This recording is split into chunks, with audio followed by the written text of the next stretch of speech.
En fait, je sais que je suis une grosse bavarde. J'essaie de ne pas l'être. J'essaie vraiment de ne pas l'être, hein, les gens. J'essaie vraiment. Mais j'arrive pas. Je parle. Et je parle. Et je parle. Et je parle. Anyway.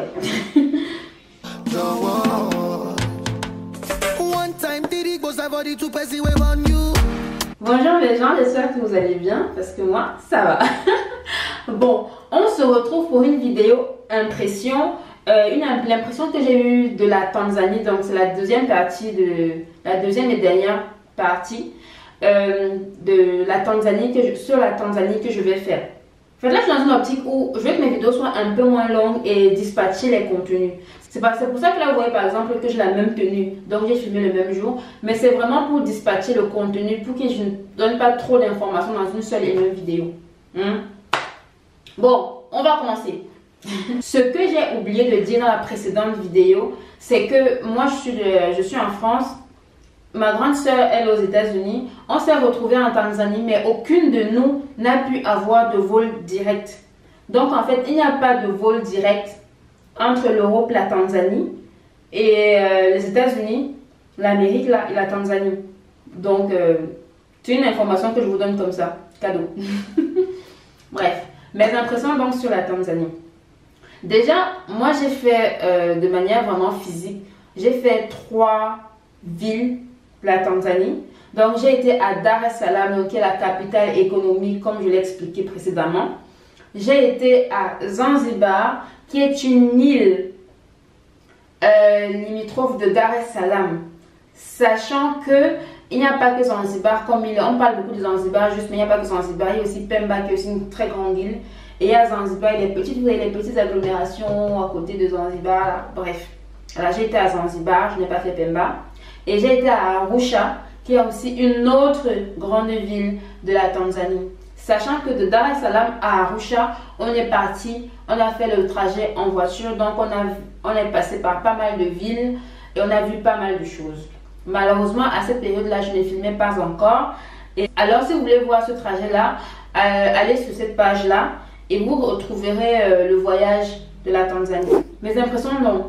Honnêtement, pour moi, le peuple tanzanien, c'est la définition même de... Quand on dit souvent que les Africains sont chaleureux, les Africains sont... Vous voyez un peu les descriptifs très positifs qu'on donne de l'Afrique là. Voilà, ils sont accueillants, ils sont chaleureux, ils aident les gens, Je n'ai, en tout cas jusqu'à présent, j'ai eu de très bonnes expériences dans les autres pays. Hein. Mais la Tanzanie, c'est le pays qui m'a le plus surprise de ce côté-là. Les Tanzaniens sont vraiment, mais vraiment gentils. Non, mais ils sont vraiment... Je me suis dit, mais arrêtez, hein, il y a tellement de touristes ici qu'on va abuser de vous. Arrêtez, vous êtes trop gentils. Vous voyez un peu, je me suis dit, mais vous êtes trop gentils. Mais vraiment, les Tanzaniens sont super gentils. En fait, ils vont t'aider pour rien. Ils vont te donner une information, ça ne leur apporte rien. Et c'est pas une, c'est pas deux, c'est pas 3, c'est des inconnus, c'est des gens que tu ne connais pas, c'est des gens dans la rue. Voilà, quelqu'un est capable de garer sa voiture parce qu'il te voit, tu es mal. Il comprend que tu es touriste, surtout envers les étrangers qui sont comme ça. Envers eux, ils sont comme ça entre eux, c'est vrai, mais encore plus quand tu es étranger parce qu'ils se disent vraiment que waouh, le pauvre. Il est chez moi, il ne sait pas comment faire, il faut que je l'aide alors qu'il est chez moi. C'est vraiment comme ça qu'ils réfléchissent. Quelqu'un est capable de garer sa voiture, de sortir, de t'aider parce qu'il a vu que tu t'es un peu mal, et puis de reprendre, surtout s'il n'est pas pressé, de reprendre sa voiture et de continuer son chemin. Il ne te demande rien. Il ne te demande pas forcément ton nom, il ne te demande pas d'argent, il ne te demande rien. Il ne te demande rien, il t'aide juste. Moi, je suis allée, pour vous dire très honnêtement, ça c'est une anecdote que je raconte souvent à mes amis et même voilà. Donc moi je suis du Cameroun et j'ai un business que je dirige. Au Cameroun, il y a des informations que je n'arrive pas à voir. Je suis camerounaise. Je comprends la mentalité de mon pays. Je parle la langue de chez moi. Donc c'est-à-dire que les codes, les us et coutumes entre guillemets du Cameroun, je les comprends. Je les comprends peut-être pas 100%, mais je les comprends mieux que les us et coutumes tanzaniens. Mais il y a des informations que j'ai eues en Tanzanie, que j'ai galéré, mais que pour les avoir au Cameroun, ça a été très compliqué. Attention, je ne suis pas en train de dénigrer mon pays. Hein. Non, pas du tout. C'est deux cultures différentes. Voilà. C'est deux cultures différentes. Mais je pense qu'au Cameroun, sur ce point-là, il y a des améliorations à faire. Voilà. Il y a des améliorations à faire de ce côté-là au Cameroun. Quoi qu'il en soit, les Tanzaniens sont vraiment comme ça. Ça ne veut pas dire qu'il faut que vous ayez abusé d'eux. Non, parce qu'ils ne sont pas bêtes, ils ne sont pas cons. Mais ils sont vraiment dans le côté aide, humain, je t'aide. Et en fait, ils savent, culturellement chez eux, c'est ça. C'est que, vu qu'il sait qu'il t'aide, il ne le fait pas parce qu'il sait que tu vas l'aider. Mais pour lui, ça va de soi que demain, s'il a un problème, quelqu'un d'autre va l'aider. Vous voyez un peu ce que je veux dire? Ça va de soi, donc c'est logique. On va forcément l'aider. Mais il ne le fait pas pour qu'on l'aide. Non, mais il sait que quoi qu'il a... En fait, il se met à ta place. À ta place, j'aurais aimé que quelque chose comme ça arrive. Donc voilà, je t'aide. Et effectivement, quand quelque chose lui arrive à lui, à sa place, d'autres personnes l'aident. C'est comme ça que ça se fonctionne en Tanzanie. Donc c'est vraiment un peuple qui a le cœur sur la main. C'est un peuple qui partage énormément. Je suis allée là-bas. Donc leur monnaie, c'est le shilling. Je ne me rappelle plus les taux de conversion. Je vais les afficher là pendant le montage de la vidéo. Je vais les afficher quelque part là. En tout cas, je vais afficher la conversion dollar américain et euro pour le shilling. Et le coût de vie en Tanzanie, du point de vue expat, du point de vue de quelqu'un qui vit en Occident, le coût de vie, franchement, c'est rien du tout. Moi, j'ai mangé, c'est que à chaque fois que je mangeais, mon ventre, j'ai failli m'exploser la panse, quoi. Tu sais que le logement, je me rappelle où on dormait, c'était voilà, c'était pas grand chose en fait. Là, vous allez vous dire, ah, Ingrid, on n'a pas le même budget, peut-être que toi. Non, frère, vous ne me connaissez pas. Moi, là, pour que mon centime, pour que mon euro sorte de ma poche, et pour que je vous dise que quelque chose ne vaut rien, est vraiment bas, il faut comprendre que franchement, que c'est vraiment bas, quoi. Donc, le coût de vie, c'est rien. Les gars, ils mangent tellement bien. Rendez-vous compte que, d'après les dires de mon ami, donc, tanzanien avec qui on était, bon, c'est l'ami de ma grande sœur qui est devenu mon ami aussi, tanzanien avec qui on était, 90% de ce qui est consommé en Tanzanie vient de la Tanzanie. Vous vous rendez compte? 90%. Et en fait, là-bas, ils ne transforment pas. Il n'y a pas trop de pesticides, trop de... Donc, en fait, les gars, ils mangent tellement bien. Donc, c'est bio, c'est bon, c'est bien. Et même la production, entre guillemets, de coton et tout ça pour les habillements, c'est là-bas, en fait. C'est fait sur place. Et c'est eux, en fait, c'est eux qui, en termes de bouffe, c'est eux qui dispatchent un peu de nourriture un peu en Afrique du Sud, un peu au Kenya, un peu ci, un peu ça. On ne peut pas parler de la Tanzanie sans parler des Maasai. La Tanzanie, donc, c'est un de ces pays-là qui préserve, en tout cas, qui essaye au maximum de préserver le côté un peu ancestral, ouais, le côté un peu ancien, dont les Maasai. Ok, les Maasai, c'est vrai. C'est vrai que pendant longtemps, le gouvernement a voulu prendre toutes leurs terres. Donc, en fait, le territoire des Maasai s'est beaucoup réduit. Mais maintenant, depuis quelques années, au Kenya, aussi bien au Kenya qu'en Tanzanie, ils font des efforts pour, voilà, pour leur laisser des réserves, des espaces, pour qu'ils puissent vivre leur vie. D'ailleurs, on a visité une des tribus du peuple Maasai où j'ai presque été mariée. D'ailleurs, je ne sais pas si je suis mariée ou pas, mais bon, j'ai presque été mariée avec un là-bas. Et c'est pareil en fait, mais ils nous ont juste ouvert les portes, quoi. Et c'est une expérience hyper forte à faire. Le Maasai, je l'ai retrouvé un peu partout sur le territoire. Nous sommes allés donc à Zanzibar. Pour aller à Zanzibar, il faut prendre un ferry qui quitte de Dar es Salaam à Zanzibar. Le trajet, c'est 1h30, il me semble. Quand vous êtes résident tanzanien, évidemment, c'est moins cher. Quand vous êtes touriste, il faut aller avec vos passeports. Obligé, il faut aller avec vos passeports. Je ne me rappelle plus de combien ça coûte. Je me rappelle plus. Et puis, ça dépend si vous prenez VIP, pas VIP. VIP, vous avez le Wi-Fi, pas VIP. Je me rappelle vraiment plus de combien ça coûte. Hein. Je me rappelle plus combien ça coûte, mais je pense qu'on en a pour au grand maximum 20 € le ferry. Donc, entre Dar es Salaam et Zanzibar. Et c'est trop marrant parce que quand vous arrivez à Zanzibar, en venant du ferry, alors que vous venez de la Tanzanie, hein, il y a un contrôle qui est fait qui est exactement le même que si vous arrivez dans un aéroport, quoi. Donc, comme si vous avez pris un vol qui venait de notre pays. Et c'est pareil quand vous quittez la Tanzanie pour Zanzibar, ça veut dire qu'on vous check là, vous voyez, il y a le contrôle, le scanner, c'est vraiment en fait comme si tu quittais C'est comme si tu quittes, je sais pas moi, tu quittes la France pour aller, je sais pas, aux États-Unis et qu'il y a ce contrôle là, le contrôle de police, contrôle aux frontières. En fait, c'est ça, c'est exactement le même contrôle avec peut-être légèrement plus de souplesse, voilà. Mais c'est ce contrôle-là qui est fait exactement. Même quand tu arrives à Zanzibar, on recheck, on refait des trucs et tout. Tu as l'impression d'aller dans un autre pays. Et donc, du coup, moi, je demandais à notre ami tanzanien avec qui on était, je lui dis, mais pourquoi en fait, je ne comprends pas qu'est-ce qui se passe. Et c'est donc lui qui m'explique en fait que jusqu'à récemment, donc ça fait moins de 60 ans, que Zanzibar et la Tanzanie se sont rapprochés donc pour former un seul pays. Parce qu'avant, Zanzibar, c'était un État, on va dire, à part.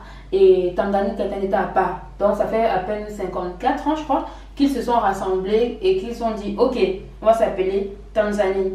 Et même jusqu'à présent, le gouvernement à Zanzibar, il y a un gouvernement, le gouvernement de Zanzibar, qui est libre de prendre ses décisions. Vraiment, la politique zanzibarienne, la politique de Zanzibar donc, est assez libre, mais le président de Zanzibar reporte au président tanzanien. Donc c'est un peu comme, je crois, c'est le vice-président. Bref, le président de Zanzibar reporte bien donc toute la politique de Zanzibar au président de Tanganyika, donc de la Tanzanie. Donc je trouve ça un peu, je me suis dit, ah ouais. Après, actuellement, Zanzibar est quand même assez touristique. Donc beaucoup de gens maintenant, quand ils vont en Tanzanie, ils vont à Zanzibar, ils disent, ah, j'étais en Tanzanie. Bon, ok, Zanzibar c'est cool, franchement, c'est là où j'ai fêté mon anniversaire. Je ne peux pas dire que c'est pas cool, mais il y a ce côté, en fait, il y a le côté touristique de Zanzibar qu'il faut faire parce que voilà, si vous voyez sur Instagram, sur le truc, si c'est votre kiff, allez-y. Mais qui est très européanisé.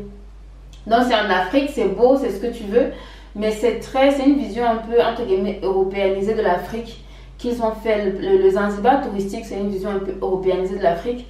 Et il y a le Zanzibar local. Donc quand vous allez par exemple visiter le marché des épices, donc vous savez, c'est à Zanzibar, il y a un endroit où ils produisent beaucoup d'épices et c'est vraiment quelque chose de fou. C'est touristique, mais ça reste un peu plus local. Vous voyez, c'est touristique mais local, les gens n'en parlent pas trop. Il y a les plages, voilà, que dire. Il y a les plages, c'est juste magnifique. Là, sur la photo que je me lâche, j'ai tapé ma meilleure pose. J'étais vraiment... Moi, j'étais loin, j'étais à la partie. Moi, les gens me disent, moi, j'étais partie. Je vous invite donc à aller sur Instagram et à suivre Aben Africa, qui en parle pas mal, qui vous a vraiment fait le tour de plusieurs activités à faire à Zanzibar. Je ne suis pas restée très longtemps, donc en fait, je ne vais pas parler énormément d'activités. Donc, on a fait plusieurs activités sur le sable, dans l'eau, touristique, non touristique.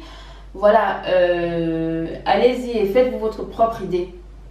Mais moi, j'ai été très, très agréablement surpris. En fait, la Tanzanie en général, et même à Zanzibar, il y a vraiment ce côté, oh, les touristes, mais tu n'es pas touriste, c'est de la famille, c'est bienvenue, tu vois, bienvenue, tu es chez toi, sois à l'aise, sens-toi libre, tu es bien en fait, voilà. C'est vraiment ce côté-là que j'ai retrouvé quand j'étais en Tanzanie. Donc à Zanzibar, on était dans un hôtel, mais les gens, je me disais... À l'époque, je ne pensais pas faire YouTube et tout ça. J'ai perdu toutes les vidéos. J'ai perdu toutes mes vidéos. Bon, les gens, on vient d'arriver dans notre hôtel qui est là.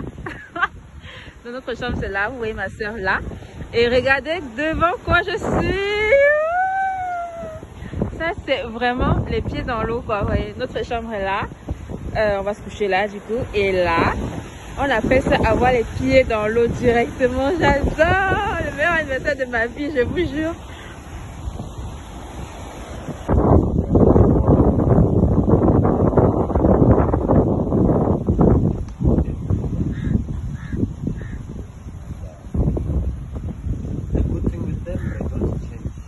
Yeah. Yeah.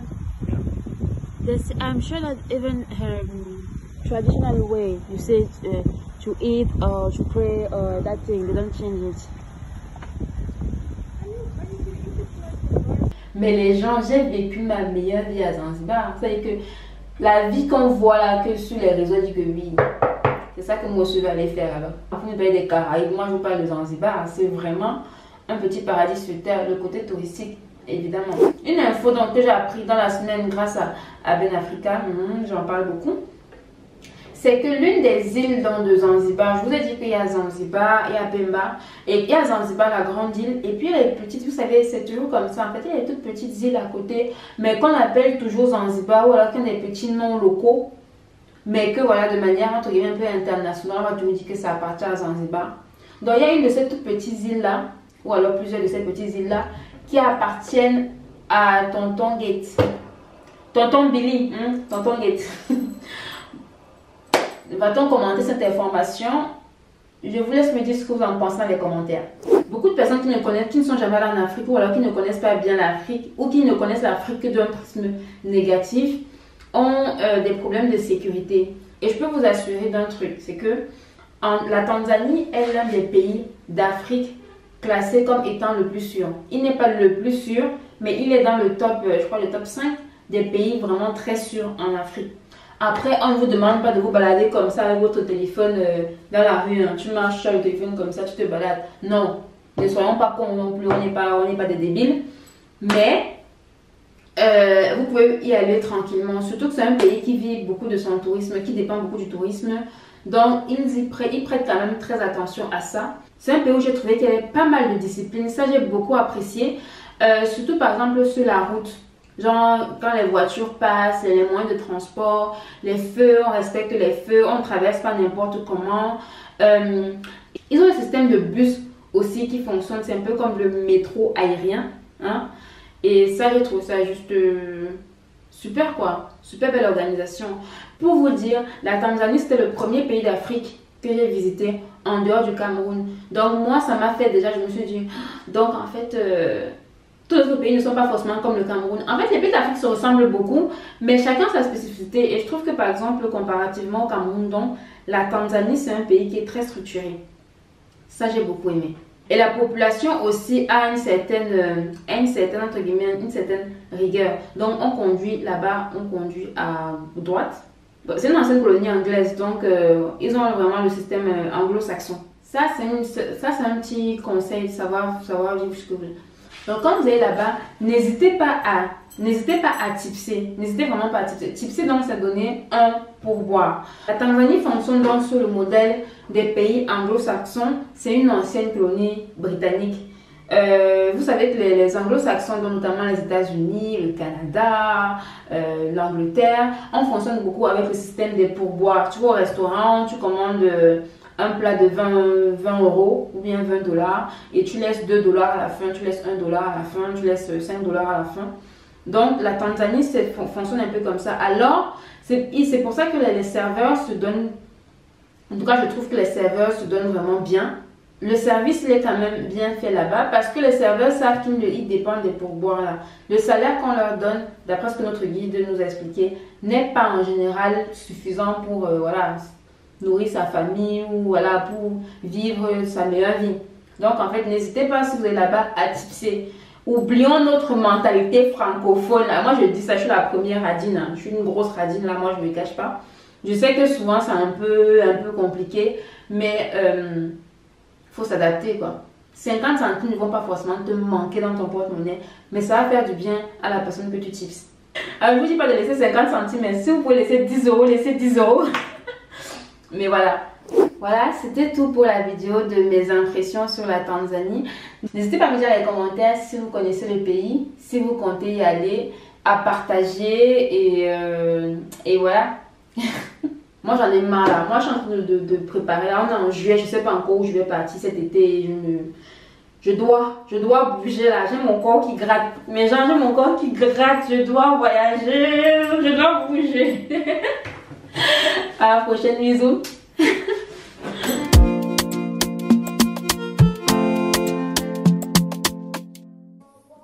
These are all vegetables. These are eggs and ugali. Yeah. So let's eat.